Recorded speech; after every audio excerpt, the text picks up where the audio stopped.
I bet a lot of you are responsible, or you have organizational people who are responsible for recruiting and hiring people, especially executives, people who are going to be promoted and take over business units for you. And I'm wondering if that ever begins to raise questions for you, like, wow, this is expensive, and I'm not even sure we always get the ROI we want. So you end up with a question that's more like, I wonder if there's a better way to do this. Could we get a better return? I met in 1978 the first CEO I ever heard out loud answer that question.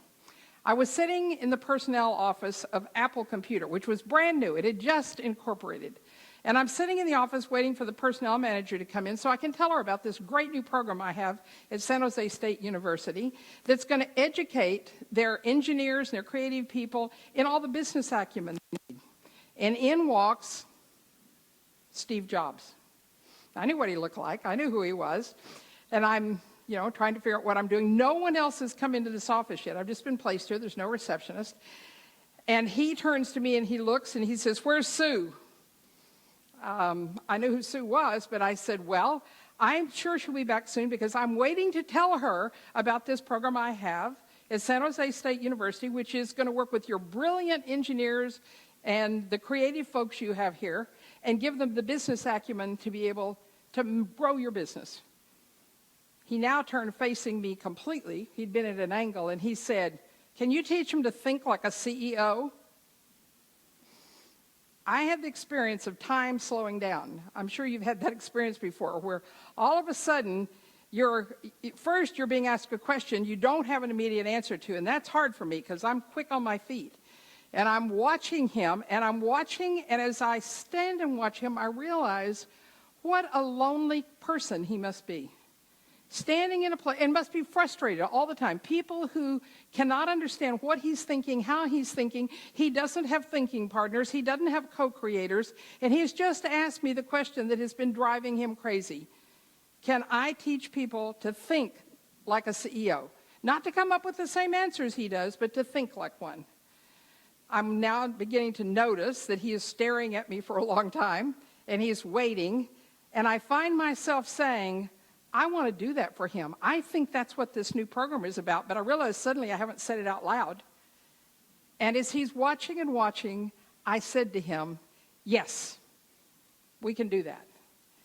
He said, good. And in walks Sue. And Sue takes him into an office, says, could you wait just a moment? They walk in, close the door, probably 5 minutes passes, and then he walks out, walks past me, doesn't say a word, and Sue motions me in. First thing she said to me is, Steve says that you are able to train all of our engineers and the folks we're trying to promote and move into position to think like CEOs. Can you do that? And I said, yes, I can do that. And as I walked out of there that day, I still wasn't sure what anybody had decided. So I went back to my program at San Jose State University, where we had this cross-disciplinary program that people applied to. It was a master's level program. I was fighting like crazy to get people into it because I was the young faculty member. I was new, and I needed to prove myself, right?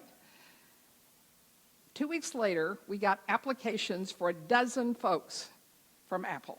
I was ecstatic. I didn't know what exactly we were going to do, but I was ecstatic. So we spent a year working with this 12 folks, most of whom were engineers, but a couple were product design people. And then Sue calls me a year later, and she says, we need to have an evaluation. Could you come over? We set a date. I go over. I walk in the room. Steve Jobs is sitting at the foot of the table. Sue is sitting at the front of the table. There are 6 seats along one side, 7 along the other one, and one of them is for me. So I sit down. Steve asks a question. He says, what have you learned about how a CEO thinks? Okay, that's where we're going to go, huh? He looks at one guy, his name was Max, and he says, Max, what have you learned? And he said, well, there are several things. I mean, I have learned in every case how to evaluate every decision I have in terms of the effect it has on the financials. But I think the most exciting thing for me has been learning much more about what you are doing all the time, where you're standing in the shoes of the consumer and you're seeing what they can't see and they can't do and the opportunities you're missing, and you want to do something about it. It makes me want to do something about it. So there was barely a nod. He said, and I have learned more about how it is I go really understand how consumers and users are measuring our product instead of me trying to measure it in my engineering stance. A little more of a nod. And he said, anything else? He said, yeah, I think I'm learning how important it is to get directly connected to the customer. I sit in the lab, I don't know what they think, and we've spent a lot of time doing that. 2 or 3 other people began to respond in ways that were very similar. I have no idea what's going on in his head because Steve rarely smiled. And then suddenly he stood up. I wasn't sure whether he gave a little salute. He got toward his head and he walked out of the room. And Sue said, well, thank you all for coming. And she said, Carol, let me escort you to the door. So again, I had no idea what was happening. No one told me what was going on inside. But 10 days later, I got another dozen applications. And I realized that I had conveyed a very important understanding to these students, and back to Apple, which was you could build the capability that you needed in the organization. You didn't have to buy it.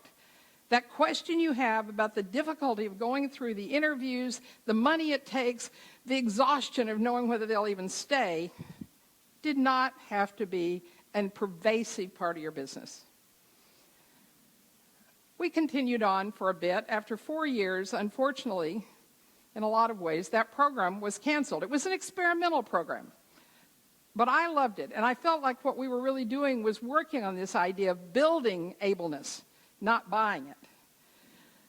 I had another sponsor, or a person who was sponsoring people who came in, who I went over to talk with and tell him it was going to be closing down. He couldn't bring people in. His name was Barney Oliver. He was the head of R&D for Hewlett-Packard, and I'd been working with his folks, plus doing a lot of what we call job shopping then. We call it consulting now. And I said, Barney, this thing that you and I both loved is going away. He says, well, you can't let what you've learned to do die. I said, I can't, but I don't know what to do. I can't teach in a traditional school. He said, I've got an idea. I know lots of folks who would love to have this. How about if I connect you to the folks that I went to Sanford with, who are now CEOs of companies? Now, was I going to say no to that? Of course not. I got to go learn how for the next 40 years to teach that internally to folks who were leading companies. And one example of that, which after all that time really helped me understand how you could answer that question, yes, there's another way, than spending all of that money and that time and energy to recruit people and instead build their capability to have them lead, was when I'd been working with Chad Holliday, who became chairman, CEO, and president of DuPont. I started with him when he was 26, and I worked with him until he was 55 when he became chairman, CEO. And we did chat quite often and worked on quite a few of his businesses. And I called him up and I said, so what are you thinking the day after you've been announced as the chairman, president, and CEO of one of the top 5 Fortune 500 companies? He said, well, I feel humble and hopeful. I said, well, what are you going to do first thing? What do you feel is the biggest challenge? And he said, well, in all the businesses I ran before this, I built capability in all the people so that I had so much backup bench strength that I wasn't even worried about moving in this role.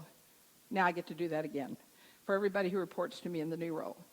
So I got all this affirmation immediately. The build ableness, don't buy it, mattered. And I jumped on it and I said, would you write the foreword to my new book that's coming out and talk about that? And he said, absolutely. So I felt like that what I'd been doing made so much difference. And there was so much potential in it. And I wanted to continue to do it, but I also thought it was time to re-nest it in academia. And I played around with a few ideas. And then suddenly the University of Washington called and asked if I would take my 40 years body of work, and I would embed it in a university, and I would make it possible for all the executives and the business owners and the business unit leaders to be able to build internally all the capability. And what Chad said to me was, I realized looking back over these 30 years we worked together, is that when I built capability internal, it exceeded anything I could buy. And it was definitely more certain rather than uncertainly floating around about what they would be. And they understood the business in a way that no one from outside did. So how many of you have that question? Is there a better way than constantly trying to figure out how to hire, recruit, and then wonder if they will stay? Does that question ever cross your mind? If it does, we have created a program that we believe at the University of Washington, Bothell will make a huge difference for your business. And it will answer that question in a way that will far exceed your expectations. So come try us out. And I invite you to come ask me a question that you would love to see if I could answer about more what a CEO's mind works like. And let's play with it and see if we can make a difference for the folks just like we did Apple in its early days. Thank you very much.